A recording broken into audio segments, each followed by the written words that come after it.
요엘 선지자는 오늘 본문에서도 여호와의 날에 관해 경고의 메시지를 이어갑니다. 오늘 본문 1절을 우리말 성경으로 읽어드립니다.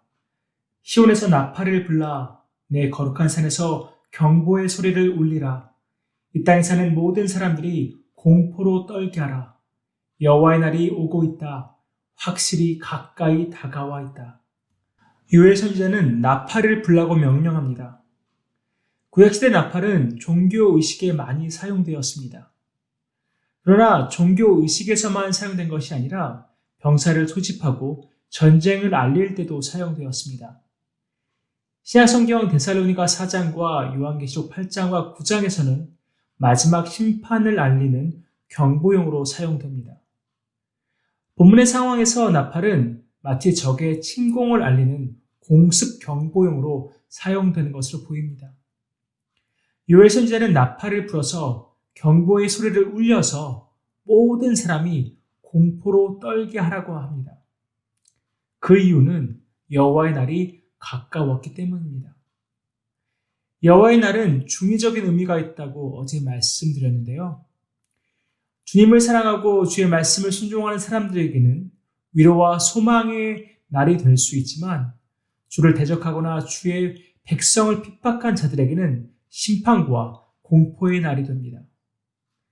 많은 이스라엘 사람들은 여호와의 날이 자기들에게는 언제나 위로와 소망의 날이라고 믿었습니다.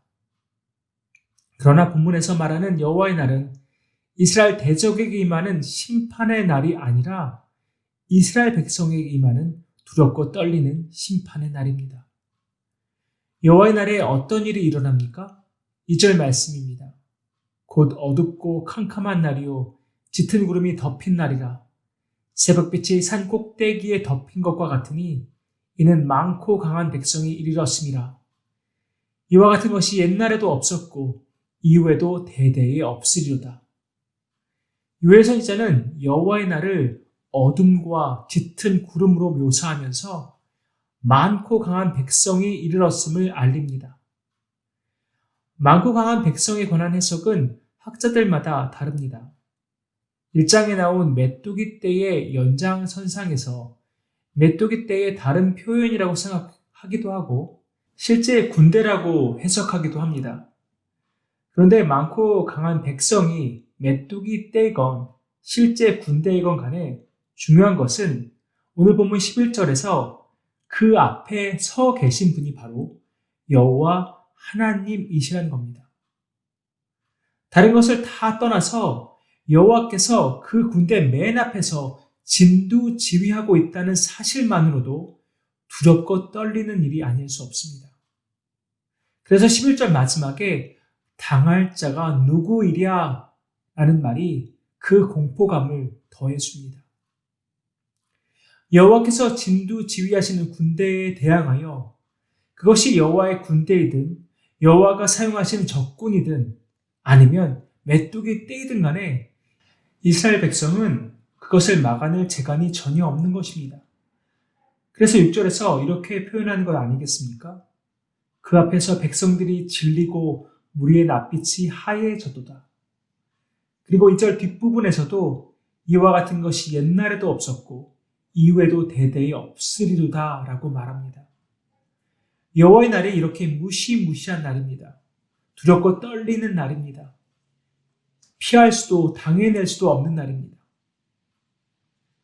그래도 소망의 빛이 보이는 이유는 1절의 말씀 때문입니다.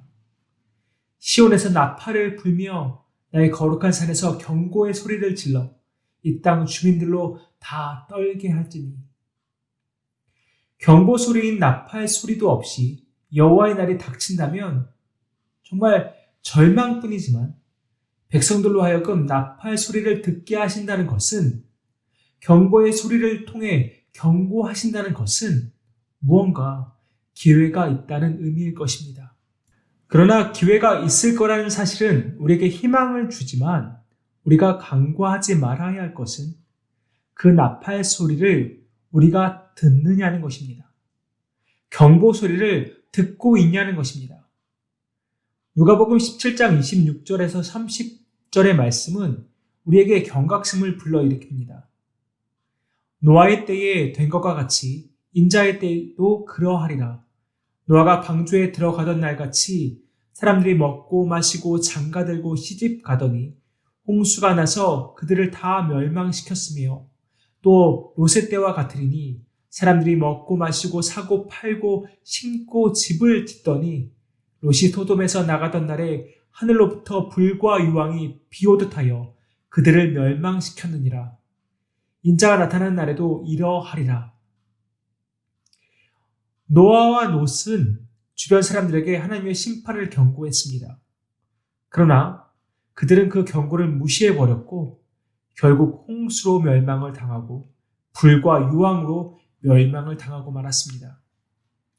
분명 노아의 외침과 롯의 외침을 들었을 텐데 그 외침을 깨닫지 못하고 제대로 반응하지 못했습니다. 오늘날에도 하나님의 경고의 나팔 소리는 다양한 방법으로 나타납니다. 우리가 성경 말씀을 읽으면서 또 들으면서 묵상하면서 나팔 소리를 들을 수 있습니다. 또한 하나님은 다른 사람의 입술을 통해 경고 나팔 소리를 듣게 하시기도 합니다.